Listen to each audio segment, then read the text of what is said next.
Salut les chums, c'est Gab du Rien que c'est une brosse podcast. Bienvenue à l'émission. Aujourd'hui, je suis très content. Je reçois Vincent Roy, malteur à la malterie Côte la Flamme. Salut Vincent, ça va bien?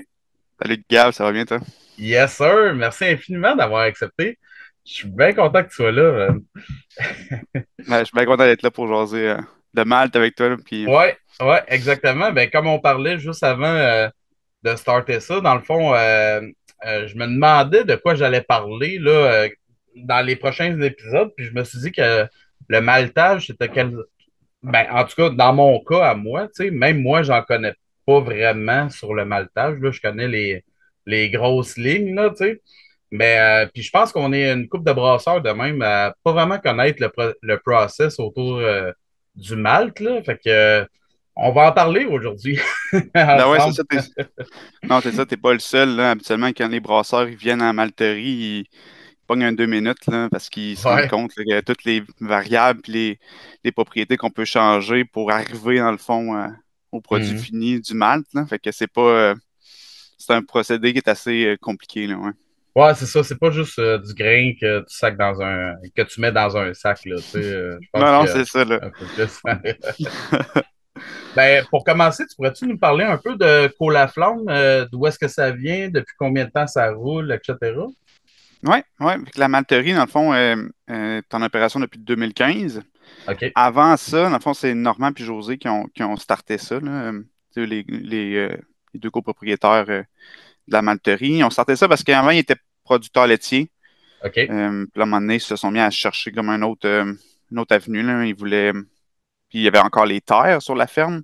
Fait Mhm. que là, ils voulaient vraiment comme revaloriser les terres de la ferme. Fait que le but du maltage, dans le fond, c'est de pouvoir utiliser les grains de la ferme.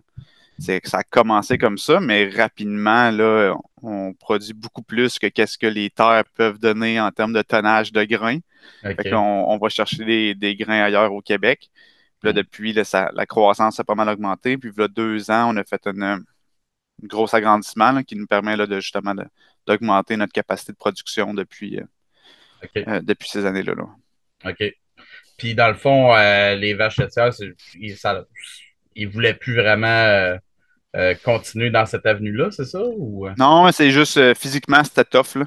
OK. Euh, Fait OK. que il a essayer de chercher quelque chose d'autre à faire là, tu sais, qui permettait de comme de pas être scrap après sa journée de travail. Là. Fait que mais Maltais non plus, là, tu sais, c'est beaucoup mécanisé là, présentement. Là, fait qu'on on n'est pas nous autres, on n'est pas en maltage sur plancher. Là. Fait qu'on Mhm. on pèle pas du malt à journée longue. Là. OK. Fait que c'est un petit peu plus léger là, sur le corps, là. OK. Puis toi, t'es-tu là depuis le début? Est-ce que tu gravitais autour d'eux autres ou t'es arrivé Ben par après? moi je suis là depuis 5 ans. OK. Avant ça, je travaillais pas là-dedans, là. Tu sais, j'ai un bac en approvisionnement, là, fait que OK. ça a pas rapport avec le maltage, là, mais je brassais de la bière maison. Puis mon frère, il a une boutique de bière de microbrasserie à Lévis. OK. Fait que je vendais des bières, mais je vendais tu sais, tu vends des IPA, le monde, ils veulent savoir c'est quoi un Citra ou un Simcoe, mais comme tu veux savoir Mhm. c'est quoi, fait que je brassais souvent des Smash pour essayer de savoir quel malt, quel houblon goûte quoi. Là, Mhm. je checkais des houblonneurs à Québec. Puis j'ai trouvé Houblon des Jarrets Noirs, qui est à Saint-Bernard Ouais. de. Fait que, en allant là, j'ai trouvé aussi la malterie Côte-la-Flamme, qui était juste à côté. C'est genre à 10 OK. minutes de route. Puis quand je suis OK. arrivé là-bas, ben, j'ai rencontré Normand, puis on a commencé à jaser de ça. Puis lui, il voulait commencer à brasser. Moi, j'étais bien intéressé par le malt. Mhm. Fait que, on a brassé une fois, puis après ça, on s'est rencontrés, puis j'ai fait le switch, là, travailler pour la malterie, là. OK. Fait que t'as appris ça sur le tas, toi, là, Ouais, le ouais, ouais, maltage. vraiment, vraiment, vraiment. OK. Normand puis William, son fils, là. Ouais. Normand puis William, eux, ils avaient déjà suivi une formation avant, là, tu sais, au départ, là, quand ils ont starté la malterie. OK. Mais moi, quand je suis arrivé, là, tu sais, on a appris sur le tas, là, puis beaucoup de lecture de livres, puis de sites web, puis on est accompagné aussi par des laboratoires. Fait que là, tu poses beaucoup de OK. questions, puis ça te questionne, puis là, tu Mhm. développes avec ces informations-là, là. Fait que non, non, c'est une belle école, là. C'est Ouais. tout qu'un autre monde, là. Ouais, parce que on voit de plus en plus des cours apparaître, tu sais, pour brasser, mais maltage, j'ai jamais vu ça passer nulle part. Fait que Non, mais j'imagine. il y en a pas beaucoup, là, tu sais, il n'y a pas autant de malteries qu'il y a de brasseurs au Québec, là, ni nulle Ouais. part ailleurs, là, tu sais. Mhm. Mais aux States, mettons, il y a un petit peu plus Mhm. de formation, mais ils sont plus, fait que, tu sais, ils se regroupent tout le monde ensemble. Tu sais, nous, la malterie, on fait partie de la Craft Master Guild, qui est comme OK. un regroupement de micro-malteurs nord-américains. OK. Puis eux autres, ils font des formations plus poussées, mais c'est souvent comme au Montana, mais on n'est Ouais. pas allé là, là. On est allé en janvier passé, fait que, ben, en fait, là, 2, 3 semaines, on est allé au Nouveau-Brunswick, OK. toute l'équipe, pour aller se faire un centre de recherche là-bas. Puis OK. ils commencent à devenir spécialisés en maltage aussi. OK. Fait qu'on est allé on est allé suivre un cours là-bas pour que toute l'équipe sache un peu de quoi qu'on parle, parce qu'on se ramassait à, à pousser des sujets, puis à se questionner, puis tout le monde veut embarquer là-dedans, puis tout le monde veut comme apprendre comment ça marche. Il faut tout qu'on parle le même langage, puis qu'on sache où aller. Fait que c'est comme Mhm. l'amélioration continue, là, tu sais, puis la formation continue, là. Ah, c'est cool. OK. Ouais. Ben, pour commencer, d'où est-ce que ça vient, votre grain? Là, dans le fond, tu parlais que vous en faisiez. Ben, au départ, ça venait de la terre des propriétaires, là. Mais est-ce que vous l'achetez directement de l'agriculteur ou ça passe par un intermédiaire? Comment ça marche exactement? Ben ouais, c'est ça. Au début, dans le fond, c'est ça, la ferme a produit des grains. Mhm. C'est pas les meilleures terres, mettons, pour produire de l'orge brassicole. L'orge OK. brassicole, on va se le dire, là, c'est un orge qui est très capricieuse, là. C'est OK. difficile de faire de faire pousser de l'orge brassicole. Mais là, nous, dans le fond, on s'approvisionne euh, de grains québécois. On s'approvisionne, oui, directement des producteurs, mais on fait beaucoup affaire aussi avec des semenciers, avec des OK. gens qui vont contracter, mettons, des semences puis des contrats là, avec directement des semenciers. Fait que nous, ça nous permet d'avoir comme un catalogue de choix un petit peu plus grand que si on était limité juste par les contrats qu'on a avec des agriculteurs. Parce que le problème, c'est qu'un orge brassicole, habituellement, ça classe là, une fois sur deux, là. OK. Sa Puis classe, tu quand veux dire, dans le fond, selon les spécifications, vous allez le prendre ou pas pour faire le mal, c'est ça? c'est ça, exact, exact. OK. Parce que faire de l'orge ou feed, là, tu sais, de l'orge pour le bétail, c'est pas mal plus facile, là. OK. Mais pour de l'orge brassicole, il y a plusieurs paramètres que nous, on doit s'assurer d'atteindre pour pouvoir la malter. Surtout OK. que, vu qu'on fait une malterie à petit volume, là, euh, on veut s'assurer que l'orge qu'on a soit, tu sais, qualité 3A, parce qu'on veut offrir un malt de bonne qualité aussi, là. OK. Fait que les choses qu'on va regarder comme, ben, c'est sûr que le pouvoir de germination, c'est l'élément premier, là. Est-ce Mhm. que le grain germe? Parce que c'est pas tous les grains qui vont germer, dépendamment de comment ils ont été récoltés ou qui ont été poussés. Après ça, on va regarder au niveau de la grosseur du grain, parce que je connais pas bien des brasseurs qui veulent avoir des petits grains dans leur poche de malt. Fait que nous, on veut s'assurer. Puis aussi que si on a une variabilité au niveau de la grosseur du grain, ben ça germera, ça va germer, mais ça germera pas uniformément. Les petits OK. grains vont germer plus rapidement, puis ils vont se gorger d'eau plus rapidement que les gros. Fait que nous, il faut vraiment qu'on les trie avant de les malter. Fait OK. que s'il y a trop de petits grains, mais c'est trop de pertes, puis ça finit que ça donne un malt, mettons, qui va coûter bien plus cher à faire parce qu'on est allé chercher juste 40% du gros grain. Fait que OK. ça fonctionne pas, là. OK. On va chercher, la protéine est aussi un des facteurs super importants. Mhm. Ça, c'est plus au niveau de la coloration. Un grain qui va être faible en protéines développera pas autant de coloration quand on va se mettre à le sécher qu'un grain OK. qui est haut en protéines. OK. Fait que ça, pour faire un Pilsner, ben, ça nous prend un grain qui est faible en protéines. Puis si on veut faire un Munich, ben, on va aller chercher un grain qui est plus élevé en protéines. OK.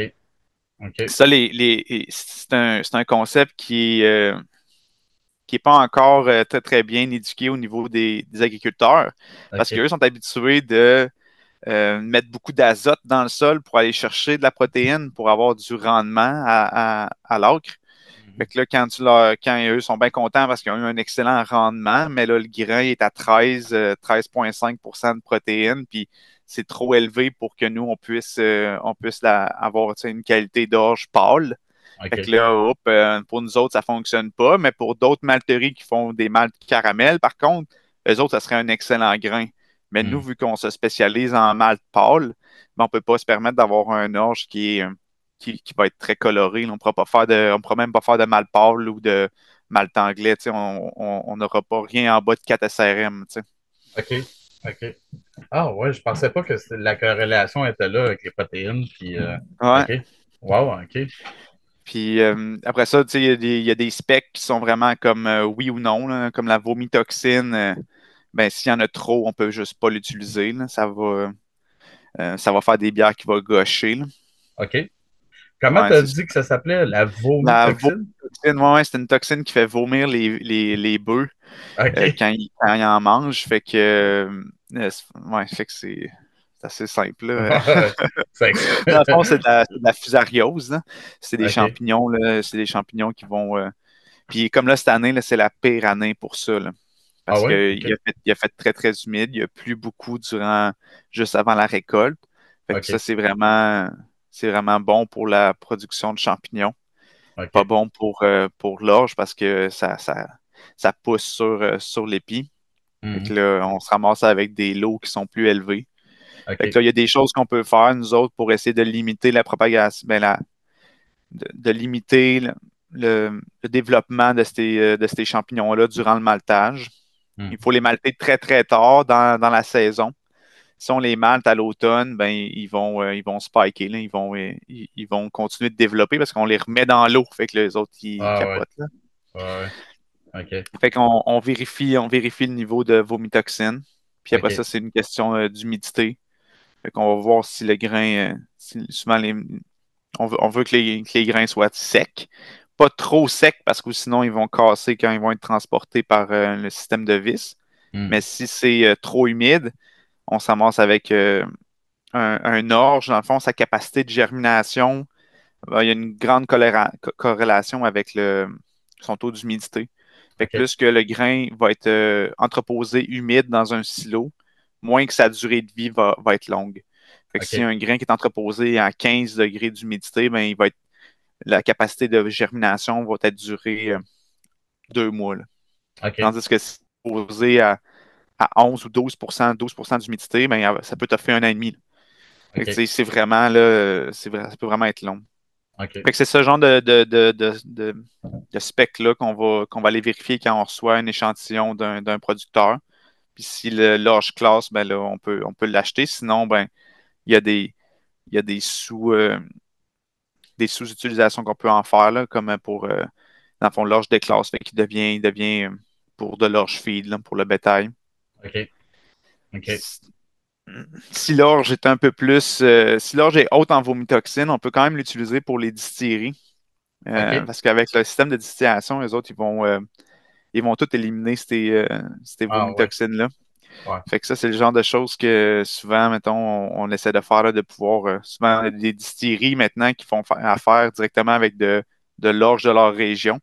Fait que Mhm. souvent, ça peut être un aspect qu'ils n'ont pas considéré. Tu sais, ils vont dire, ah, l'orge ne casse pas parce qu'il y a trop de vomitoxines, mais finalement, on peut quand même l'utiliser si c'est juste pour faire de la distillation, pas de la brasse. OK. OK. J'ai plusieurs questions sur tout ça, là. Premièrement, tu disais. Non, mais c'est super intéressant, mais ça me fait naître plusieurs questions.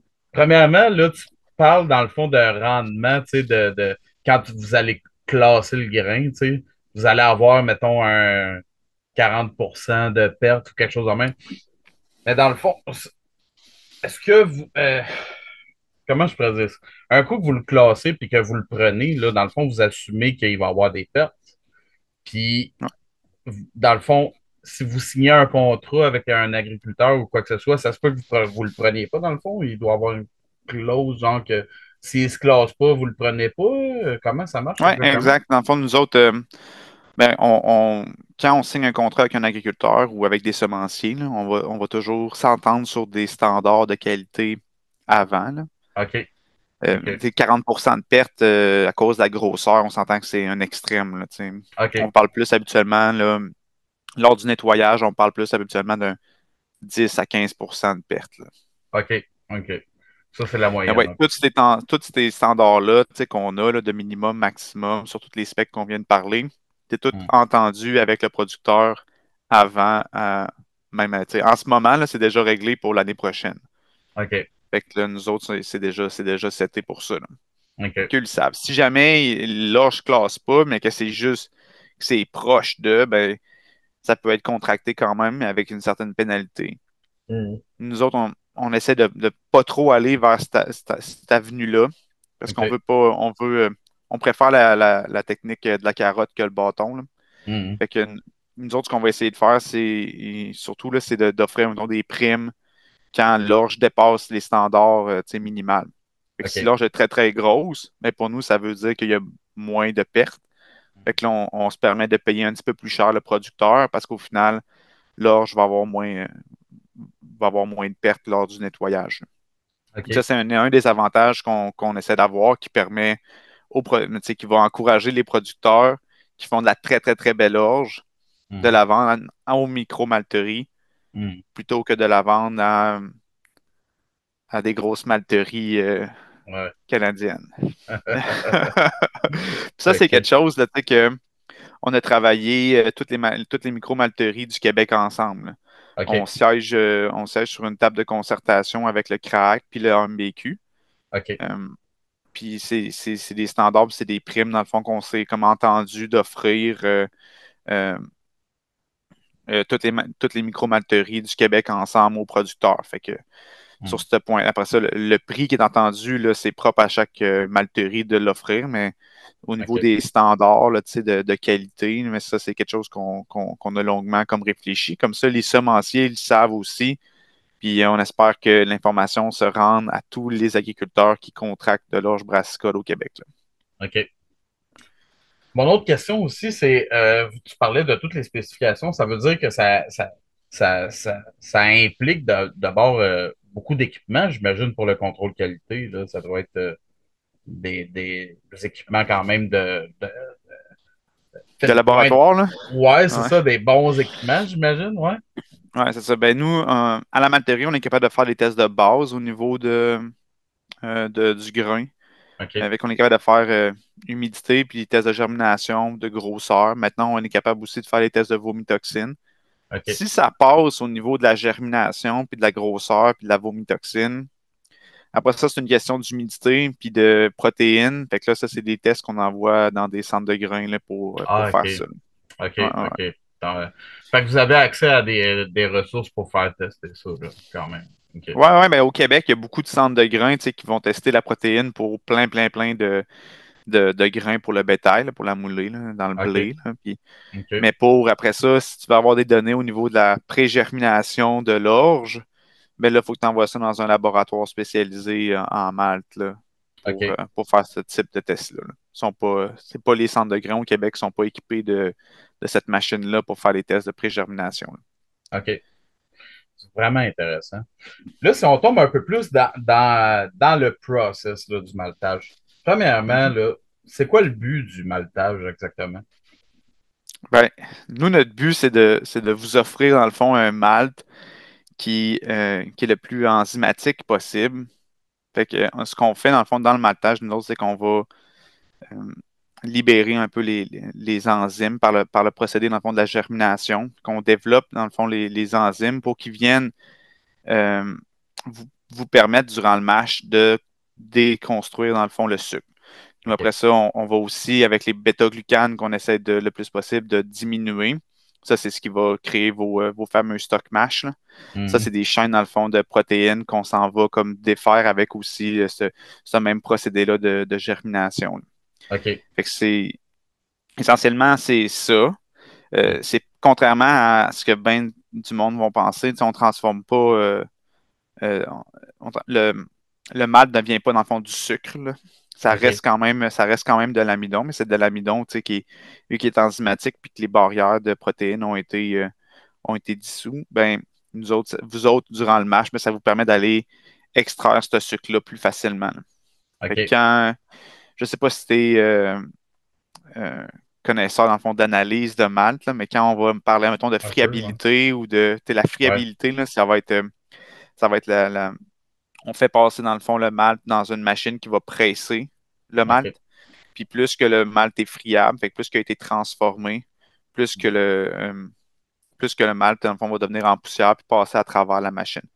Fait que là, OK. nous, dans le fond, ça, c'est un indicateur assez important là, d'un niveau de transformation. Puis après ça, d'autres niveaux de transformation, mais ça va être de vérifier les protéines solubles dans le malt. Fait que si on a beaucoup de protéines solubles, ça veut dire qu'on a beaucoup transformé, dans le fond, euh, ce malt-là. Là. C'est un autre indicateur, dans le fond, de transformation de malt. Mais nous, dans OK. le fond, puis, fait que ça, c'est au niveau de la germination. Puis le but, après ça, au niveau du séchage, dépendamment de c'est quoi le type de malt qu'on veut avoir au final. Fait que si on veut avoir un malt Pilsner, ben on va le sécher à basse température pour justement comme préserver le plus possible les enzymes, parce que les enzymes, comme tu le sais, sont sensibles à la chaleur. Fait que si on le sèche à haute température, ben, on commence à les dénaturer. Puis si on le garde à basse température, on les préserve.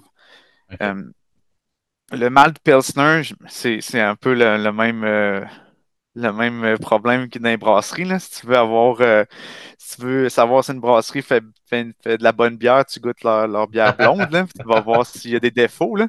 Ben, c'est un peu Ouais. la même chose dans le malt. Là. Parce que le OK. malt Pilsner, dans le fond, au niveau du séchage, il permet pas de détruire les précurseurs de DMS. Fait que c'est pour ça que vu qu'il est chauffé à si basse température, là, tu sais, il va pas. Mm. Fait que c'est pour ça que c'est un malt qui est mais qui est plus difficile à produire, dans le fond, pour les malteurs à Mm. cause de ça. Là. Fait OK. que, tu veux préserver la coloration, tu veux préserver les enzymes, tu veux pas développer de couleur, puis tu veux pas avoir eu trop de précurseurs de DMS. Fait que OK. non, non, c'est Ouais. ça. C'est plus subtil. Ben, pas subtil, mais plus fragile, si on peut dire. Exactement, ouais. Ouais. Ouais, Un peu comme la bière, dans le fond, pendant la fermentation. Tu sais, c'est exact, fragile. exact. Faut que tu y fasses C'est attention. ça. Ouais. OK. Fait que, mais dans le fond, fait que dans le fond, le but du maltage, en gros, c'est de donner un grain qu'on est capable de transformer en mou, en sucre, etc. Ouais. Et pour ce qui est des mâles pâles, là, tu sais, pour ce qui est des mâles de base, là, où c'est un mâle que tu vas avoir beaucoup d'extraits, beaucoup d'enzymes, puis Hmm. peu, dans le fond, de protéines solubles. Là. Ça, c'est le but du maltage pour ce type de malt-là. OK. Quand tu vas chercher des maltes caramel, ben là, c'est pas du tout la même chose. Là, là, tu veux OK. avoir des maltes que tu vas avoir de la cristallisation, fait que tu vas avoir des maltes qui seront plus, dans le fond, convertibles. OK. Fait que c'est un autre procédé là, au niveau du séchage, là, où ce que tu vas aller sécher à haute température pendant que le grain il est encore humide pour cristalliser euh, le sucre. Comme ça, ben, dans ton mash, tu ne seras pas capable de l'extraire, que ça va avoir tes sucres résiduels. OK. OK. Dans quel état le grain y arrive chez vous? Est-ce que, ben, dans le fond, qu'est-ce que l'agriculteur a déjà fait avec? Est-ce qu'ils l'ont déjà fait sécher? Il arrive déjà séché? Ou je sais pas, dans quel état il arrive? Ben, nous autres, on reçoit le grain en vrac, là, fait que c'est en lot en lot d'à peu près 38 à 40 tonnes. OK. Quand il arrive sale, mais OK. sec. Parce qu'il faut qu'il OK. soit sec pour la préservation du grain. Il Mhm. faut s'assurer que le producteur l'a bien séché, mais il ne nettoiera pas. Là. Les producteurs ne sont pas équipés, là, à moins que ce soit un gros, gros producteur. Là, tu sais. Mhm. Mais nous, on le reçoit sale. Fait que quand je dis sale, là, c'est qu'il va encore avoir des mauvaises herbes, il peut avoir de la roche, beaucoup de poussière. Fait que OK. nous, après ça, on se met à le nettoyer. Puis fait que dans le fond, on l'ébarbe, on le nettoie. Ça passe à travers des systèmes aussi avec des aimants. Puis après ça, on le size, là, fait qu'on va le passer dans des tamis pour éliminer les petits grains. OK. Pour se ramasser avec un grain qu'on appelle dodu, là. Fait que c'est des gros grains que c'est à partir de ces grains-là là, qu'on va commencer le maltage. Là. OK. OK. Euh, Fait que là, si on va un peu plus dans le détail, là, quand le grain il arrive chez vous, par quelle étape il va passer? Bon, là, tu as déjà parlé du nettoyage puis tout, mais après ça, c'est quoi les étapes euh, par lesquelles il va passer pour en arriver au malt? Puis est-ce que tu peux nous les décrire un peu plus en Ben oui, détail, oui. là, savoir exactement? Ouais. Ben, dépendamment, dans le fond, de quel type de malt qu'on va vouloir faire, il va y avoir une sélection préalable au niveau du type de grain qu'on va faire. Fait que, par exemple, si on prend un malt de type Pilsner, on va aller chercher un grain qui va être faible en protéines. Fait que ça, une fois qu'on a sélectionné le bon grain, ben là, il y a comme trois grosses étapes là, au niveau du maltage. Il y a le trempage, la germination, puis le chauffage. OK. Fait qu'au niveau du trempage, ce qu'on veut, c'est passer d'un grain qui est à 12% d'humidité, puis on veut l'amener dans les environs de 45% d'humidité. OK. Habituellement, Mère Nature fait ça tout tranquillement, tout doux, là. Fait qu'elle va, quand un grain, dans le fond, est planté dans le sol, mais tu sais, avec les pluies, le grain va commencer tranquillement à absorber l'humidité puis l'eau. Puis à un moment donné, il va se mettre à germer. Nous, Hmm. on veut accélérer ce processus-là, fait qu'on trempe le grain directement dans l'eau. OK. Puis c'est là où ça commence à être plus sensible. Certains grains vont moins bien comme absorber l'eau, vont être plus sensibles à l'eau. Fait que là, on OK. va jouer sur les températures de l'eau de trempage. On va jouer sur les durées, dans le fond, qu'on va faire le trempage du grain. En même temps, nous autres, on injecte de l'air à l'intérieur de nos queues de trempage pour faire sortir le CO2 qui se dégage du grain qui commence à germer. OK. Puis on veut oxygéner l'air pour permettre au grain d'absorber l'eau plus rapidement. OK. On fait un premier trempage. Après ça, on flush toute l'eau en gardant le grain dans la cuve. Puis là, on va ventiler la cuve pendant environ 12 heures. Où ce que on veut permettre au grain, dans le fond, de prendre un break, là, puis de continuer d'absorber l'eau qui va être en surface du grain. Mais on ne OK. peut pas faire un seul trempage parce que le grain il va se nailler, là. OK. On fait un deuxième trempage. Puis là, c'est là qu'on va aller chercher notre niveau d'humidité de finition, là. Fait que le grain, quand il va atteindre 44-45% d'humidité, c'est là qu'on va commencer la germination. Fait que là, on OK. flush le grain, on part la germination. Parce que là, c'est un niveau de ventilation contrôlé avec un niveau d'humidité le plus humide possible. Fait que dans 95 à 100% d'humidité. À température contrôlée. Fait qu'on veut garder le grain, là, tu sais. Un grain, ça crée de la chaleur là, tu sais, quand ça germe. Hmm. Nous autres, quand on ventile, ben, il faut s'assurer que le grain il germe de manière uniforme. Fait autant dans le bas du grain que dans le haut du grain, euh, on va s'assurer qu'il soit dans des températures adéquates pour faire une belle germination. OK. Durant la germination, on veut que le grain se mette à transformer, dans le fond, ces enzymes-là, sans faire pousser la plante qui est à l'intérieur du grain. Hmm. C'est ça le niveau où si tu lui donnes trop d'oxygène, si tu le fais trop chauffer, le grain, mais la plante à l'intérieur du grain va pousser trop rapidement, puis il n'aura pas eu le temps de tout transformer à l'intérieur à l'intérieur du grain. Là, une fois que la plante a commencé à pousser, mais là, tu as beaucoup de DMS, puis tu as beaucoup de pertes au niveau du poids parce que mais la plante va commencer à consommer son énergie qu'elle vient tout juste de transformer. Ça, mais pour vous autres, mais c'est comme si la plante commençait à sucer le sucre là, tu sais, qui était destiné pour vous autres. Hmm. Fait que nous, dans le fond, notre job durant la germination, c'est de s'assurer que le grain il conserve son humidité, qu'il ne chauffe pas trop, qu'il chauffe juste assez pour permettre une germination complète, mais presque complète, là, parce on veut jamais avoir des plantes qui sortent du grain, là. Fait qu'une germination, tu sais, qui est presque complète en intérieur d'à peu près 96 heures. OK. Fait que ça vire là, tu sais, jour et nuit. Là. Nous autres, c'est automatisé et mécanisé.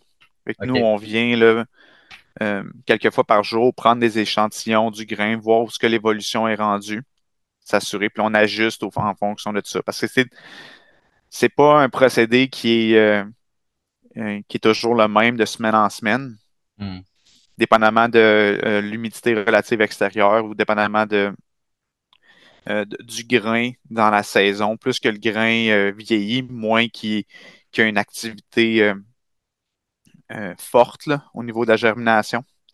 Fait que c'est là où on va jouer ces paramètres-là pour toujours arriver avec une germination uniforme à la fin de l'étape de germination. OK. Pour des maltes très pâles, comme du Pilsner, ben là, on va s'assurer d'être à peu près aux deux tiers, trois quarts de germination. Mais pour un malt Munich, ben, Hmm. on peut se permettre d'aller chercher plus de transformation au niveau du grain. Ça va nous permettre d'avoir plus de protéines solubles qui vont colorer, que ça va être plus facile pour Hmm. colorer le grain au niveau du séchage. Mais aussi, étant donné qu'on va sécher à haute température, on élimine les précurseurs de DMS, fait qu'il n'y a pas de risque d'avoir de DMS là, dans ce OK. type de malt-là. OK. Fait que nous, nos machines sont toutes équipées de systèmes automatisés pour contrôler, dans le fond, la température puis l'humidité. Puis après Hmm. ça, ben, c'est nous autres qu'on vient faire des ajustements là, au fil des heures dans la journée là, pour s'assurer que la germination est sous contrôle. OK. Ça peut-tu arriver, mettons que tu ailles. Parce que dans le fond, un coup que tu étais à la bonne place, là, dans la germination, faut que tu assèches ça tout de suite, là, tu sais. Fait que ça t'arrive-tu, genre, de débarquer en pleine nuit pour aller partir, je sais pas, le séchage d'une batch ou quelque chose de même? Ou, Ben, c'est une bonne question. Idéalement, non, là, nous autres, maintenant, on est équipés, tout est sur nos cellulaires, là, fait qu'on a toutes des OK. applications qui nous connectent directement au cuve. Puis vu que c'est un programme qui est automatisé, mais je sais que si j'estime avant de quitter, avant même temps que je prends un échantillon avant de quitter la job, puis que je vois, OK, il reste 6 heures de germination avant que je sois satisfait de son niveau de transformation, ben, je vais programmer pour que dans 6 heures, ça se passe le switch. Ah, OK. Fait que là, moi, le soir, dans le fond, je vais surveiller mes moteurs, mes fans, mais ça va quand même partir automatiquement, là. On n'a pas besoin d'être physiquement là, OK. OK. pour faire ce type de changement-là. OK. Une fois que la germination est au stade où ce qu'on est satisfait, dépendamment du type de mal qu'on veut faire, là, on commence l'étape de séchage où OK. ce que on va sécher à basse température pour toutes les maths qui sont très pâles, là. Et qu'on OK. commence à basse température, puis après ça, on va finir avec une température de finition, là, où ce que c'est là qu'on va aller chercher les saveurs différentes. Là, fait qu'au niveau du Pilsner, au niveau du malt pâle ou du malt anglais, où ce que l'on va aller chercher des petites notes de biscuits. Quand on va aller chercher, mettons, un malt Vienna, ben là, ou un malt Munich, là, ce qu'on va faire, on va faire un mix des deux. Fait qu'on va chauffer à haute température au début du séchage. Puis après ça, on finit aussi avec une haute température là, pour aller chercher un côté sucré, mais aussi un peu toffee, là. Fait que là, on va aller comme un d'un deux, là, d'un deux types de saveurs qu'on veut développer. OK. Fait que ça, c'est vraiment là où ce qu'on se met à développer, dans le fond, nos recettes pour les différents types de malt là, qu'on veut créer. OK. Fait qu'il y a il y a des recettes qui existent, genre, comme pour le brassage, j'imagine, pour faire tel ou tel type de grain, là. Puis, Ouais, ouais. c'est c'est ça. C'est qu'à mettons, il n'y a pas de. Il y a autant de types de malteries différentes qu'il y a de malteries, là, tu sais. Ouais. Tu sais, là, nous autres, on travaille avec avec un système qui a été fait sur mesure pour nous autres. Puis, je connais personne au Québec, mettons, qui a un système pareil, là, dans le sens OK. que les autres malteries ont toutes travaillé avec d'autres compagnies. Tu sais, il n'y a pas un fournisseur là, euh, de, de malterie, dans le fond, qui dessert tout le monde, là. Souvent, ça va être des compagnies soit allemandes ou chinoises. Puis là, ben, ça coûte les yeux de la tête de. Parce que, tu sais, faire venir un fermenteur, c'est une chose, là, mais faire venir des tanks de germination puis de trempage, là, c'est gros en maudit, là. Faut finalement, tu sais, nous autres, c'est beaucoup au niveau de la ventilation. Puis ça, ben, on peut pas faire venir un kit de ventilateur, là, tu sais, déjà prémonté. Fait qu'il faut que ça soit monté en fonction de la bâtisse, là. Il OK. existe, il existe différents types de malteries. Fait que, au Québec, ça, par contre, on en a de différents types, là. Nous OK. autres, on travaille avec deux systèmes différents. La malterie, fait que les trois premières machines qu'on a construites sont en cuve Saladin. Fait que ça, OK. c'est un système de cuve où c'est des cuves Saladin 3 en un. Fait que c'est un système de cuve où le trempage, la germination puis le séchage sont toutes faites dans la même cuve. Fait que OK. pense que c'est une cuve rectangulaire, dans le fond, où le grain, euh, il est dans la cuve avec un plancher faux fond, où la OK. ventilation permet de passer par en dessous, puis est tirée par le dessus. Mais on OK. réussit à faire le trempage dans ces cuves-là. Une fois que le trempage est fini, mais la ventilation part. Puis une fois que la ventilation de germination est terminée, le séchage commence, là. Tout dans OK. la même cuve. OK. Puis là, maintenant, nos nouveaux équipements qu'on a construits sont en système de drum de germination. Et qu'on a une cuve de trempage qui ressemble étrangement, tu sais, à un fermenteur, là. Tu sais, c'est un gros, gros fermenteur. Nous autres, si je me souviens bien, je pense que c'est 30 000 litres. OK. Tu sais, notre cuve de trempage. Puis, fait que là, le grain, on réussit à mettre à peu près 13 tonnes de grain dedans. OK. Puis, OK. fait qu'on fait nos trempages là-dedans. Puis après ça, c'est dans un gros drum, mais où la ventilation passe d'un côté, sort de l'autre. Puis ce drum-là, dans le fond, il vire sur lui-même. Fait que ça OK. permet de mélanger le grain, là, ce qui est bien important parce que sinon, tu as sûrement déjà vu si tu laisses du grain germer là, dans un coin puis tu y touches pas, ça va se devenir en pain, là. Toutes les racines Ouais. vont s'entremêler ensemble, ça fait un gros, gros pain. Puis ça, ben, on veut pas ça dans nos queues de maltage parce que ça va créer des spots où quand on va arriver au séchage, ben, on ne sera jamais capable d'aller sécher ce grain-là. Fait qu'on va avoir les grains humides à l'intérieur de tout ça. Fait que c'est vraiment indésirable. Puis on va avoir la germination va être. Les grains vont avoir pourri à l'intérieur parce qu'ils vont être trop humides. Fait qu'on veut vraiment pas ça. Fait qu'on fait virer le drum plusieurs fois par jour pour s'assurer que le grain soit mélangé, puis OK. jamais qu'il pogne en pain. Puis en même temps, durant la germination, comme c'est un produit qui est, comme ça crée de la chaleur, la germination, en mélangeant le grain, ben, on s'assure que le grain qui est sur le top du lit de grain, qui est beaucoup plus chaud que le grain qui est en bas, ben, il se mélange. Comme ça, ben, c'est jamais le même grain qui se ramasse sur le top. Fait qu'on OK. on s'assure que euh, chaque grain a eu son tour de chaleur, là. Chaque grain, c'est comme un peu les oiseaux là, tu sais, qui se promènent puis qui changent de place pour aller en avant là, Ouais. Ouais. pour pogner la friction de l'air. Ben, on fait ça avec le grain là, pour qu'il ne soit jamais sur le même étage de température, là. OK. Tu vois, moi, j'ai tout le temps eu l'image dans la tête. Ben, ça doit venir je pense, des images genre de Canada Maltage. Je sais que c'est comme, tu sais, long comme un terrain de football, puis tu sais, pas très creux, le genre. Puis Ouais, que c'est ouais. comme tout. J'avais l'impression que vous étiez toutes avec des setups de même. Tu sais, je pensais pas que ça Non, se non, faisait non. dans des, tu sais, vraiment entassés. Tu sais, j'avais l'impression qu'il fallait juste une épaisseur uniforme, tu sais, pour que justement tous les grains soient en contact, mettons, avec la chaleur, puis etc. Fait que Ouais. je Ben, savais nous pas qu'on autres, pouvait. Ouais, mais ça c'est la technique Saladin, là, mais eux, c'est des Saladins en béton, là. Tu sais, c'est ça, c'est OK. des mètres et des mètres de long de grains. Puis une Ouais, fois, mais après ça, ça va être transporté dans un système de chauffage, là. Fait que ça va être OK. transporté dans un kiln, là, qu'ils appellent, là. Fait que c'est un touraillage, là, en français. Fait que c'est transporté de ce Saladin-là dans le touraillage pour être séché. Nous autres, ben, c'est où ce que la germination se fait, c'est aussi là que le séchage se fait. Fait qu'on ne transporte pas le grain d'une étape à l'autre, mis OK. à part quand on fait le trempage, là, tu sais, que là, le grain, dans notre gros fermenteur, là, tu sais, de notre cuve de trempage, le grain va être transporté de là vers notre drum de germination. OK. OK. Fait que là, quand il rentre dans le drum de germination, ben là, on a comme deux systèmes de ventilation. Un qui est dédié pour la germination, fait que c'est des fans qui sont plus petits, Hmm. mais qui sont chauffés et climatisés pour l'été. Ils sont bien, là, tu sais, nous autres, Ouais.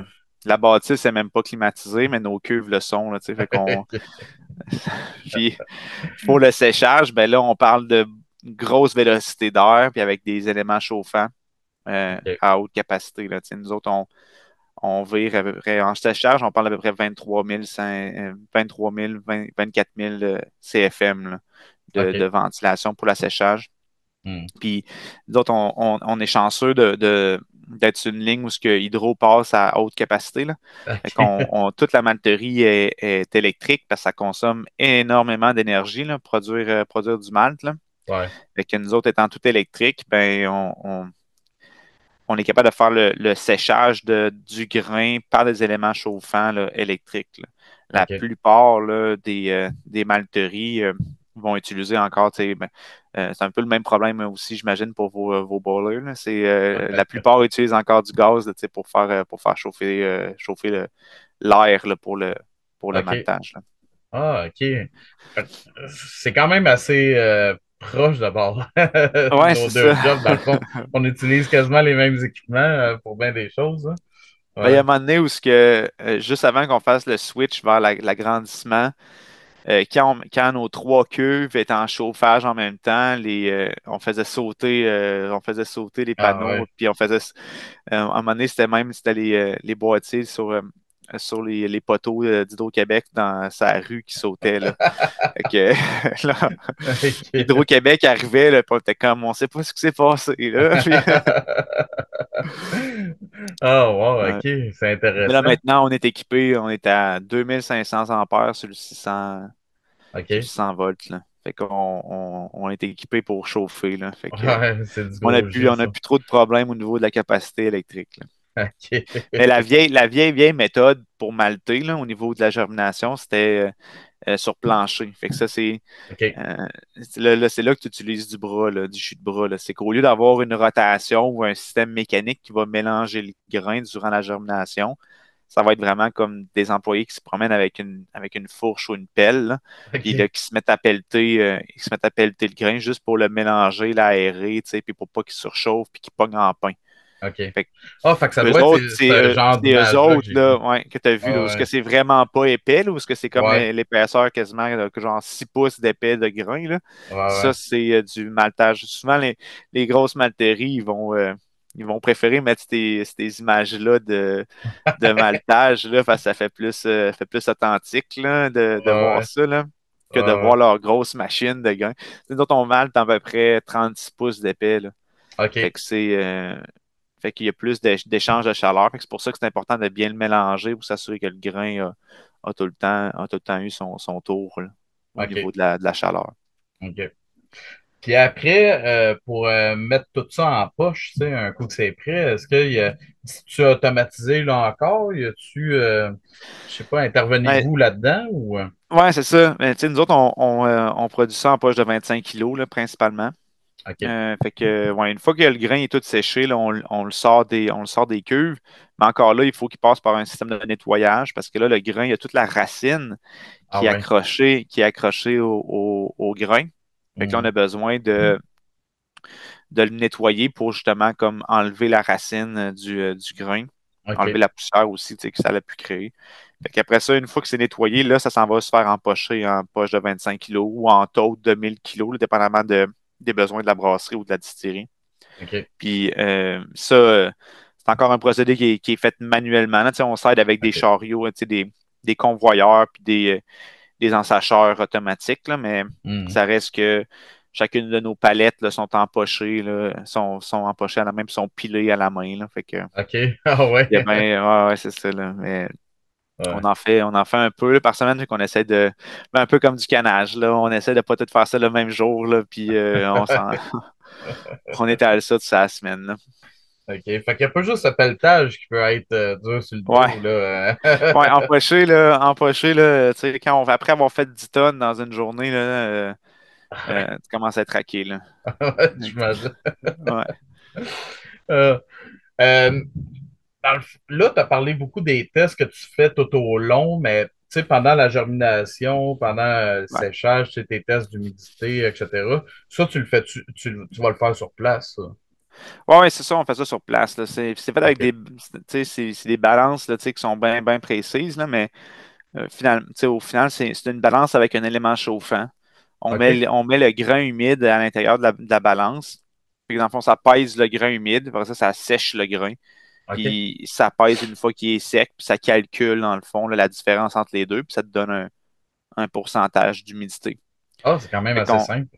OK. c'est assez simple, mais après ça, tu sais, il y a d'autres tests aussi qu'on peut faire pour s'assurer là, tu sais, d'avoir, parce qu'il y a l'humidité, mais est-ce que l'évolution du grain est faite aussi? Là? Fait que là, on va aller vérifier aussi là, à l'intérieur du grain comment se comporte la transformation là, euh, comment que, comment que la plante évolue, comment que la transformation se fait au niveau de la structure de protéines puis des enzymes qui se développent. Là. Tu sais, il y a certains autres tests qu'on peut faire.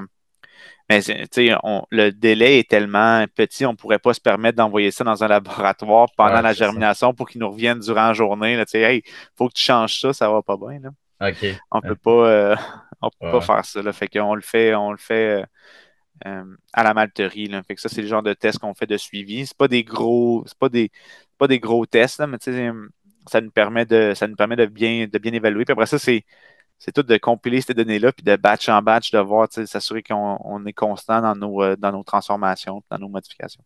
Ouais, ouais. OK. Ouais, le plus dur, je pense, c'est le suivi. Tu sais, c'est juste la compilation de la prise de données, la compilation de données, le suivi de ces données-là. Ouais. Puis là, surtout Quasiment qu'on ça. commence à être pas mal, là, tu sais, quand on n'était pas beaucoup dans Malterie, tu sais, on pouvait, puis qu'on avait moins de cuves aussi, là, tu sais, le Mhm. suivi se faisait bien, puis on était comme, hey, tu te rappelles-tu, là, 3 semaines, ça avait fait ça, qu'est-ce qu'on avait fait, là, tu sais. Fait que là, on a mis sur pied depuis plusieurs années, là, tu sais, on compile, là, mais là, on commence à avoir pas mal l'œil là, tu sais, sur les modifications qu'on a à apporter s'il y a un tel ou tel événement qui se produit durant la germination. Là. OK. Mais le plus gros risque là, tu sais, qu'il y a, c'est souvent des risques, c'est souvent des problèmes, mettons, mécaniques. Tu sais, OK. euh, une panne de courant qui arrive, c'est Ouais. c'est dramatique, là. Tu sais, nous autres, on a du grain qui chauffe là, dans des cuves. Là. Si on perd le courant, c'est des choses qui arrivent quelques fois par année là, tu sais, Hmm. à Malterie. Là, tu sais, là, on a du grain, là, tu sais, que là, il faut repartir rapidement. Là. Fait que OK. c'est le genre Hmm. de choses qui va arriver. Sinon, ben, euh, c'est de- c'est des grains qui vont avoir une germination tellement forte que là, oh, t'as-tu de la, tu sais, on peut en une nuit, le grain peut avoir vraiment évolué. Puis là, on arrive le lendemain matin, puis on est comme, oh, OK, on pensait pas que ça allait évoluer aussi vite que ça. Hmm. Fait que là, c'est là qu'il faut comme rattraper puis essayer de le ralentir le plus possible ou l'inverse. Là, tu sais, si le mat n'est pas transformé comme on s'attendait, ben là, on lui donne, euh, on lui donne un petit peu plus de gaz. Là. OK. OK. Fait que c'est le genre de modification qu'on fait. Là, tu sais, puis le pire, c'est ça. Le pire qui peut arriver, c'est des bris mécaniques parce que comme ça va mettre en péril là, tu sais, la transformation parce que souvent, c'est les fans. Tu sais, s'il n'y a pas de ventilation, ça crée de la chaleur. Là. Il est déjà arrivé des pannes de courant où ce que le grain, tu sais, on avait de la misère à travailler proche de la cuve là, parce que le grain OK. commençait à être tellement chaud là, que comme ça devenait un sauna là, tu sais, de Ouais. chaleur. Là. OK. Là, ça, c'est une batch qu'on a scrappé, là, parce que là, le grain, il se met à tellement chauffer et suer que comme ça développe des goûts qui sont pas bons. Là. Mais le OK. rendu là, c'était même plus un problème. C'était plus un enjeu de qualité du grain, là, c'était un enjeu de comme commence à faire chaud en maudit. Là, tu sais, c'est quoi qui va à un moment donné, là, tu sais, ça peut devenir dangereux là, à travailler proche. Là. Fait que OK. on avait hâte que le courant revienne. Là. Faut se mettre à ventiler ça. OK. Est-ce que tu considères, je sais que tu as bien aimé cette question-là, est-ce que tu considères le maltage comme un art, au même titre que, tu sais, comme moi, en tant que brasseur, je vais considérer le brassage comme un art. Est-ce que toi, tu considères ça aussi de la même façon? Ouais, c'est certain que nous autres, mais tu sais, on considère, oui, tu sais, on considère ça comme un art, mais je dirais pas au même titre que les brasseurs, parce que au final, là, tu sais, ça fait plusieurs années qu'on est là, puis on a développé à peu près 10 recettes différentes.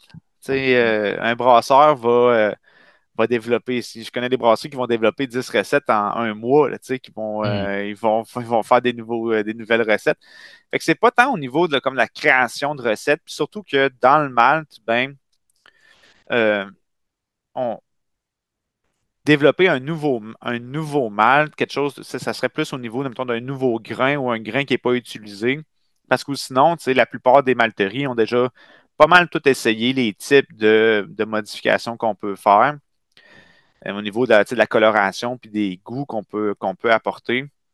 Fait que c'est l'art du maltage, c'est vraiment plus au niveau de comment tu travailles la matière première. Parce que là, nous autres, c'est ça l'enjeu, là, c'est de partir d'une matière première qui est pas pareille, Ouais, qui est qui a changeante. un orge qui va. Celle-là, elle a une sensibilité à l'eau incroyable. Comment tu fais pour arriver avec un malt qui va être pareil que l'autre orge qui n'a pas la même sensibilité à l'eau? Fait que là, c'est là où on va jouer sur notre procédé pour satisfaire, tu sais, l'orge qu'on va avoir là, Hmm. d'un producteur à l'autre, là. Parce qu'on peut avoir 15 producteurs différents d'orge dans notre année. OK. Fait que, on va avoir à travailler avec plusieurs orges différentes. Des fois, ça va être même des variétés d'orges différentes. OK. Fait que ça peut vraiment avoir un impact aussi au niveau de la transformation. Fait que, nous autres, c'est de toujours arriver avec tu sais, le brasseur, lui, il va vouloir essayer de partir avec les mêmes ingrédients, mais faire un procédé différent qui va donner une bière différente. Puis là, c'est ça le niveau de la création. Mais nous, c'est de toujours arriver avec le même goût de notre malt Pilsner ou notre malt pâle, Hmm. mais en partant d'une matière première qui est changeante. Fait que là, c'est OK. comment tu fais pour travailler ton procédé pour que ton grain, au final, va goûter la même chose, puis va avoir les mêmes propriétés enzymatiques, tu sais, puis Hmm. les specs du malt à la fin. Fait que c'est là où ce que l'art allait au niveau du maltage, là, Fait que c'est selon constamment moi. de te réajuster, là, dans le fond, de batch en batch, de grain en grain, dans le fond. Là. Ouais. Ouais, c'est de batch en batch, là. Tu sais, nous autres, présentement, on roule à 5 machines différentes. Bientôt 6, là. On va avoir bientôt notre nouvelle cuve là, qui va rentrer en fonction. Fait OK. présentement, on est à 5 cuves différentes. Fait que c'est 5 maltages par semaine, tu sais, avec des grains qui sont dedans. Puis là, ben, dépendamment de la température extérieure, mais ça va avoir un impact sur la germination parce qu'on travaille avec l'air extérieur, là, tu sais, pour OK. sécher puis pour ventiler, ben, on tire l'air extérieur. Fait en été, faire un malt pilsner, c'est plus compliqué qu'en hiver parce que tu veux sécher ça à basse température, mais quand tu es à 80% d'humidité dehors, c'est tough de sécher du grain, tu sais. OK. Tandis que l'hiver, il fait sec, puis vu qu'il fait froid, ben en chauffant l'air, on l'assèche. Fait que c'est beaucoup plus facile l'hiver de OK. transformer, de sécher le grain à basse température. OK. Fait que, fait que si on joue avec aussi, tu sais, les intempéries extérieures. Hmm. Mais principalement, c'est vraiment au niveau de la matière première changeante, de travailler ça pour que ça aille, pour arriver tout le temps au résultat final pareil, là. OK. Puis Qu'est-ce... on a des recettes différentes aussi. La différence entre notre Pilsner, notre malt pâle, notre malt anglais, notre malt Vienna. Fait que Hmm. là, c'est au niveau de la transformation. Ben, durant le séchage, on va périodiquement, tu sais, on va prendre des échantillons durant le séchage pour voir où ce qu'on est rendu, pour l'arrêter au point de coloration puis de goût qu'on désire avoir, là. OK. Fait que même si c'est automatisé, ben, d'une batch à l'autre, ça peut prendre une demi-heure, 45 minutes, 1 heure de différence là, au niveau du séchage, là. Fait que OK. pour toujours avoir le même produit, il faut constamment comme le surveiller. Puis, Hmm. ben, un peu comme vous autres quand vous prenez vos densités à la fin de Hmm. fermentation, là, tu sais, tu veux toujours comme l'arrêter ou ce que tu veux que ça soit. Là, tu sais, tu ne l'arrêtes pas quand il a arrêté de fermenter au complet si c'est pas ça que tu voulais. Là, tu sais. Fait que Hmm. un peu ce type de test-là, même là, qu'on va prendre durant le maltage, là. OK. Très intéressant. Qu'est-ce qui peut venir gâcher une batch puis faire en sorte que les grains sont, mettons, rendus chez nous, ils vont être plus difficiles à brasser avec ou moi, je pourrais avoir des problèmes. Qu'est-ce qui peut venir causer ces problèmes-là? Ben, tu sais, les commentaires qu'on a le plus souvent, là, tu sais, comme de difficultés, mais ça va être soit au niveau de la coloration, parce que là, la mode est beaucoup aux bières pâles, hein, Mhm. de faire des bières très, très pâles, c'est beaucoup à la mode, là. Fait que en été, là, tu sais, de faire un Pilsner en bas de 2 SRM, c'est plus compliqué que l'hiver, là. OK. juste à cause de la température extérieure. Là, fait que tu pognes des bonnes semaines d'humidité, là, t'aimes pas ta vie. Là. Parce que tu sèches là, constamment, là, puis tu réussis pas. Le problème, c'est que si tu vas sécher avec une humidité, ben, tu vas colorer le grain.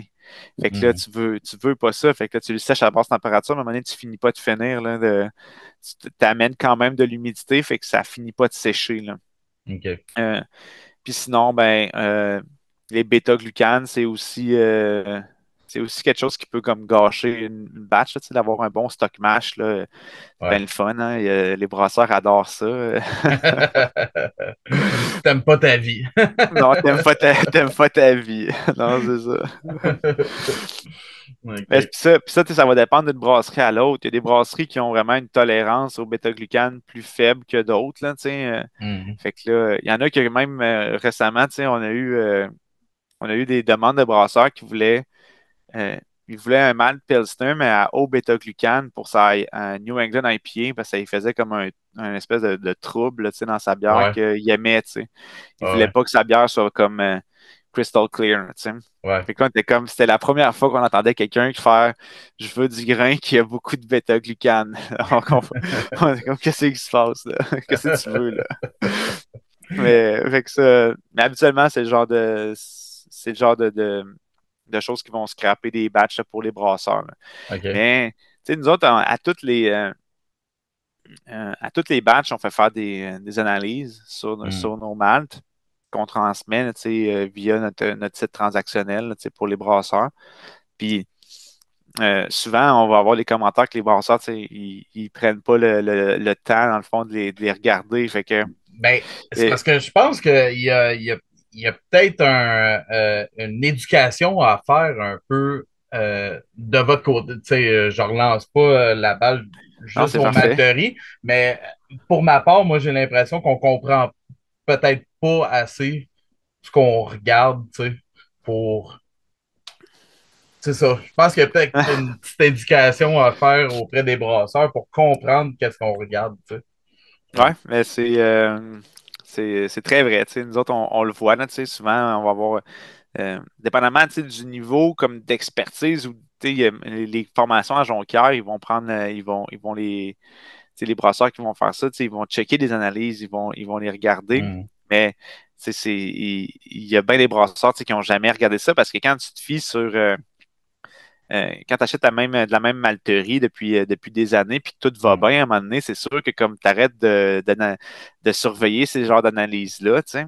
Fait Mhm. que, euh, mais c'est sûr que nous autres, on essaie d'éduquer le plus possible, mais c'est le genre de choses qu'on veut faire, là, tu sais. L'année passée, on avait fait inviter tu sais, toutes les, nos clients brasseurs à la malterie pour leur expliquer tu sais, le procédé.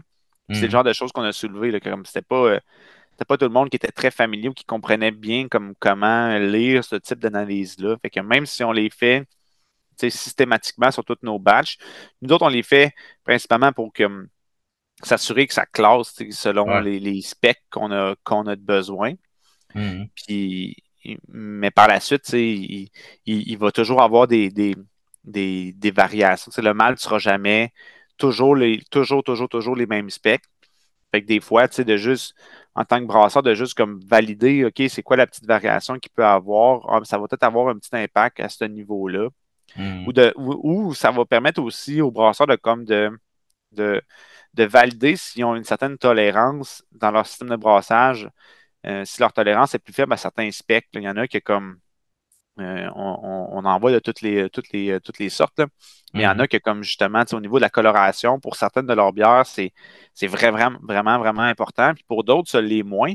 Ils vont Mhm. continuer quand même d'utiliser du Pilsner parce que c'est juste ça tu sais, qu'ils commandent, mettons, parce qu'ils veulent pas avoir plusieurs types de malt. Mhm. Mais pour certaines de leurs bières, c'est super important. Puis pour d'autres, comme ça l'est peut-être un peu moins. Mais tu sais, c'est important dans ce temps-là tu sais, de bien être capable de lire au moins là, tu sais, les analyses puis de pouvoir voir, OK, un crime. Ah, c'était batch-là, tu sais, je pourrais prendre un Malport là, à la place, là, tu sais, puis tu n'aurais pas. T'aurais même. Si tu compares les deux, c'est comme je t'expliquais au niveau de la germination, le malt Pilsner va tout le temps être un peu sous-modifié Mhm. par peur, tu sais, de créer des précurseurs de DMS. Fait que là, nous autres, on a des. Dans le malt pâle, dans le malt anglais, mettons, ça va être des malts qui vont être plus modifiés, vont te permettre d'avoir plus d'enzymes, plus d'extraits, avec en contrepartie, mais on a comme une coloration qui est un petit peu plus élevée. Mais ça, pour un brasseur, des fois, ça peut faire la différence de quelques pourcentages d'efficacité d'utiliser un malt pâle versus un malt pilsner. Fait que là, Mhm. c'est là où c'est intéressant de comprendre les niveaux d'enzymes de chaque malt, là, tu sais, puis de voir, OK, crème, je pourrais gagner à avoir une meilleure transformation, avoir une bière plus sèche si j'utilisais un malt, tu sais, qui a plus de transformation que d'autres, là.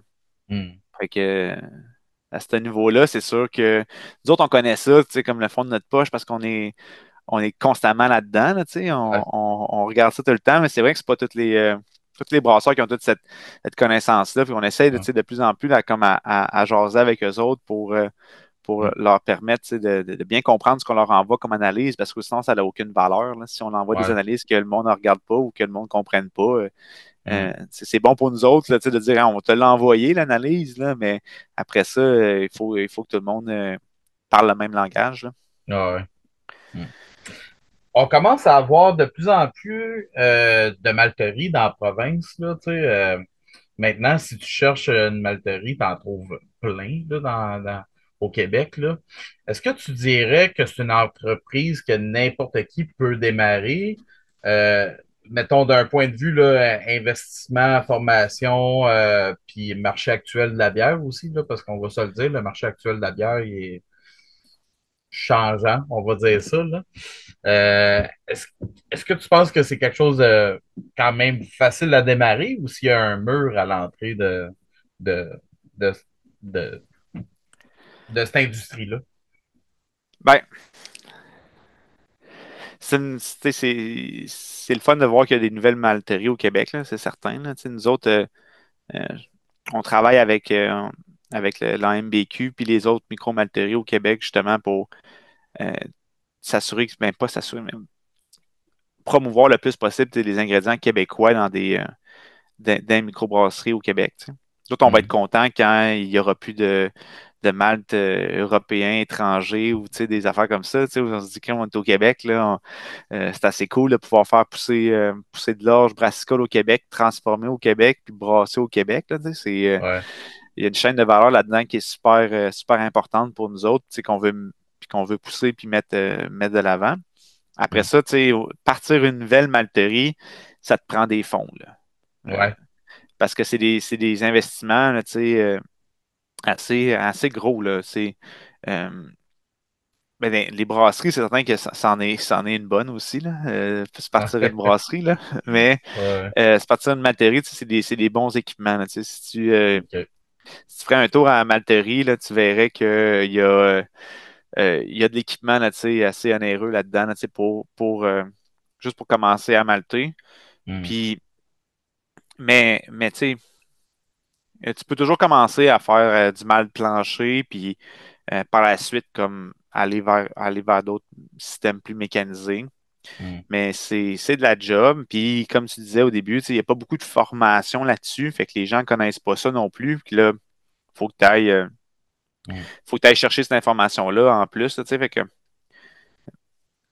c'est pas, euh, c'est pas facile, là, tu sais, Ouais. malter, là. C'est pas Ouais. facile partir une malterie parce que là, faut que tu développes ton réseau de grains. Il faut que tu réussisses à aller acheter du grain. Il faut que tu réussisses à le bien le transformer. Puis les premières années, tu sais, ça se peut que ton mal ne soit pas yable, là, Ouais. surtout au niveau de comme la transformation. Tu sais, si tu pognes des mauvais lots d'orge, tu peux pas. On n'est pas Jésus, là, on ne transforme pas de l'eau en vin. Fait qu'on ne peut pas pogner, mettons, une mauvaise batch de grains puis faire de l'excellent malt, là, tu sais. Puis les brasseries sont habituées à du malt de très bonne qualité. Fait que Mhm. si tu veux rentrer dans une brasserie avec une nouvelle malterie, ben, il faut que ton produit soit excellent, là. Tu peux pas Ouais. arriver avec un produit correct puis espérer en vendre à d'autres brasseries, là. Mhm. C'est là où c'est compliqué, là. Tu peux euh, pas pour. Tu sais, il y a des brasseries qui vont partir dans des petits villages, puis la bière va être bonne, va être correcte, mais le monde va triper parce que c'est leur brasserie de village, puis ils ont un sentiment d'appartenance à cette brasserie-là. C'est pas vraiment la même chose au niveau des malteries, là. Il y a pas. Quand tu vas te partir, si tu te pars une nouvelle malterie, mais il faut que tu la vendes à d'autres personnes, à moins que tu fasses juste comme une malterie juste pour toi, là, tu sais, tu veux te partir une brasserie puis faire ton propre malt, là. Mais Mhm. sinon, il faut que tu le vendes à quelqu'un d'autre, là. Fait que là, à partir de là, ce qu'ils vont regarder, c'est la qualité du produit, là. Tu sais que, fait qu'il faut que tu. Puis, euh, on fait beaucoup de substitutions au Québec. Tu Mhm. arrives dans une brasserie puis tu veux que le brasseur fasse comme ben, je suis habitué, mes recettes se vendent avec tel type de malt, puis tout ce que tu me demandes, c'est prends mon malt à place, puis tu vas avoir des bons résultats avec tes recettes qui sont déjà implantées, déjà prouvées, déjà sur le marché. Ouais. Les brasseurs, tu sais, sont c'est pas qu'ils sont réticents à faire ces changements-là. La plupart, tu sais, avec lesquels qu'on va visiter, tu sais, ils ont cet intérêt-là d'utiliser du malt de bonne qualité, du malt québécois. Mhm. Mais c'est comme un changement qui est à faire, là. Fait que tu peux pas non plus euh, arriver avec un produit correct puis espérer que le monde se jette là-dessus, là. Justement Ouais. parce que toutes les malteries là, au Québec, là, ils ont ben, tu sais, presque toutes les malteries au Québec, là, ils ont grossi les dernières années. Fait Mhm. que là, on a une capacité de production qui subvient à la demande, là. Chose que là, 2 ans, on n'avait pas, là. OK. On avait des appels durant la pandémie de brasseries qui voulaient acheter du malt québécois, puis on s'échangeait à POC, là. On disait, mais appelle l'autre malterie, peut-être qu'ils en ont, appelle l'autre malterie, peut-être qu'ils en ont. Tu sais, il n'y avait personne qui en avait, là. Puis là, OK. maintenant, on a tout grossi. Puis là, on commence à être capable de fournir les brasseries au Québec. Mais Mhm. nous, tu sais, on n'aura pas gagné tant que toutes les brasseries au Québec n'utiliseront pas tout du malt québécois, tu sais. Que ça soit de notre malt chez Quoi la Flamme ou de d'autres malteries, tu sais. Moi, quand une brasserie utilise du malt québécois, je suis content, tu sais. Mhm. Moi, ce que je cherche, c'est éliminer les maltes étrangers, internationaux. C'est que euh, je vois pas pourquoi qu'on serait pas capable de faire de la bonne bière au Québec avec du malt québécois. Je pense que on le prouve à toutes les années aussi au congrès de la MBQ avec les concours de bière québécoise où on va proposer plein, plein, plein de styles différents, tout fait avec des produits québécois, autant dans le houblon que dans le malt. Puis on Mhm. réussit à avoir des produits qui sont impeccables, tu sais. Fait Ouais. que rendu là, nous autres, notre devoir va être achevé quand on va avoir éliminé puis sorti tout ça, là. Fait que, tu sais, oui, le milieu des brassicoles en ce moment, tu sais, vit pas ses meilleurs moments là, tu sais, Non. dans les derniers mois. Là. Ouais. Fait que, mais je pense que on réussit quand même à aller chercher, dans le fond, ces parts-là, au niveau même que ce soit des nouvelles brasseries ou les brasseries existantes, de réussir à les convaincre, tu sais, on fait que collectivement au Québec, on fait du bon malt, puis que ça vaut la peine de changer pour du malt québécois. Mhm. Faut pas oublier, tu sais, que derrière le malt québécois, il n'y a pas juste nous autres, la malterie. Tu sais, il y a tous les producteurs. C'est une grosse partie du prix du malt qui vient que c'est le producteur qui a mis ça sur ses terres puis tout, là. Fait Ouais. que, nous autres, sur nos poches, on indique tout le temps comme la provenance, la ferme laquelle que l'orge était, là, tu sais. Ouais. L'orge, le blé ou les autres grains là, qu'on malte. Puis ça, des fois, il y a des brasseries qui font comme, mais voyons, tu sais, que je viens de recevoir des poches de mon producteur qui est genre à 5 kilomètres de la brasserie. C'est ben hot, là, tu sais. Fait que Ouais. là, j'arrive direct euh, à côté de chez eux, là, tu sais. Fait que Ouais, ça, c'est c'est le hot. genre de choses qu'on aime bien. Puis c'est plate parce que c'est pas toutes les brasseries, tu sais, qui affichent publiquement qu'ils utilisent du malt québécois. Souvent, on Mhm. est comme, tu sais, moi, je bois juste des bières, tu sais, qui sont faites avec du malt québécois, là. Fait que, mais des fois, j'ai de mes amis qui sont surpris de savoir que, mettons, qu'on fournit telle ou telle brasserie, parce que c'est pas affiché, tu sais, c'est pas marqué sur les canettes, c'est pas marqué sur leur site web, tu sais. Ouais. Moi, je pense que les brasseries auraient avantage à montrer ça. Je pense que ça l'intéresse aussi les consommateurs de savoir que comme un crime, ça vient d'ici, là, tu sais. c'est fait. Quand ils le font, tant mieux, tu sais. Quand tu utilises déjà des produits québécois, tu sais, montre-le, tu sais. J'ai l'impression que ça l'intéresse du monde, tu sais, de savoir ça. Fait que Ouais. on travaille là-dessus, tu sais, pour qu'il y ait le plus de publicités qui sont faites là-dessus, tu sais, avec les autres malteries. On travaille pour qu'il y ait le plus de malt possible qui soit brassé au Québec, que ce soit du malt québécois, là. Mm. Ben, c'était vraiment intéressant, ça. Merci beaucoup, Vincent, d'être venu à l'émission. En terminant, est-ce que tu as des plugs pour la malterie? Est-ce que vous avez des nouveaux produits, des événements ou quelque chose de même qui s'en vient pour vous autres? Ouais, mais c'est ça. On a sorti des nouveaux malts là, ce mois-ci, là. On vient de sortir les malts qu'on avait fait tester à la MBQ au kiosque qu'on avait. On avait fait des petits mous là, qu'on faisait goûter là, OK. nos nouveaux malts. Puis on avait un malt ambré puis un malt miel. Hmm. Puis là aussi, on sort un Pilsner là, sous-modifié là, aussi, là. OK. Parce- Fait que, on est là-dessus, là. On fait nos premières vraies batches, là, que ça donne des batches de près 4 tonnes. Fait que, Ah oui, on, quand on- même. quand même, ouais, c'est ça, 4 tonnes de malt miel, ça fait, ça sent bon dans la bâtisse quand on fait ça, là. Ouais, ben, Ouais. qu'est-ce qui intervient? Ouais, là, je pose une autre question, mais euh, qu'est-ce qui intervient dans le malt miel? Pourquoi on Ben, appelle ça miel? Y a-tu vraiment du ben, miel dans le process? Ou? non, il y a pas de miel dans le process. Le but, c'est on va créer, dans le fond, un côté acide dans le malt pour aller OK. chercher un peu tu sais, le miel, ça a un petit goût, tu sais, c'est un petit, un petit côté acidité là, dans ce goût de sucre-là. Fait on va aller chercher ce goût-là dans le malt. Dans le fond, on va comme arrêter de ventiler le malt pendant la fin de la germination pour qu'il chauffe de lui-même, chose que habituellement, comme tu veux pas créer Ouais, ouais. dans du malt, là. Mais là, on le fait on purpose là, pour justement aller chercher cette saveur-là. Puis après OK. ça, on va vraiment développer des sucres là, OK. dans le chauffage. Fait que ça nous donne un beau côté sucré, mais pas un gros sucre caramel. C'est plus comme un sucre qui va floral, là. Fait que ça OK. rapproche là, du côté fruité mielleux, là. OK. Ces nouveaux maltes-là, est-ce que sont déjà, on peut-tu déjà les retrouver comme en poche sur le marché ou Ben ouais, c'est ça, on commence ouais? là, à en faire. Là. Dans la dernière infolette, c'est ça qu'on a envoyé. Mais là, moi, je fais mes batchs présentement là, dans une des cuves. On a une de nos batchs là, qui a de malt miel qu'on est en train de faire, là.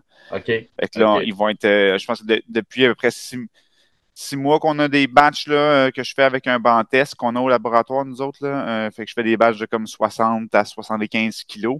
Fait qu'on OK. a essayé on a essayé d'en donner un peu à des brasseurs pour qu'ils nous donnent leur feedback.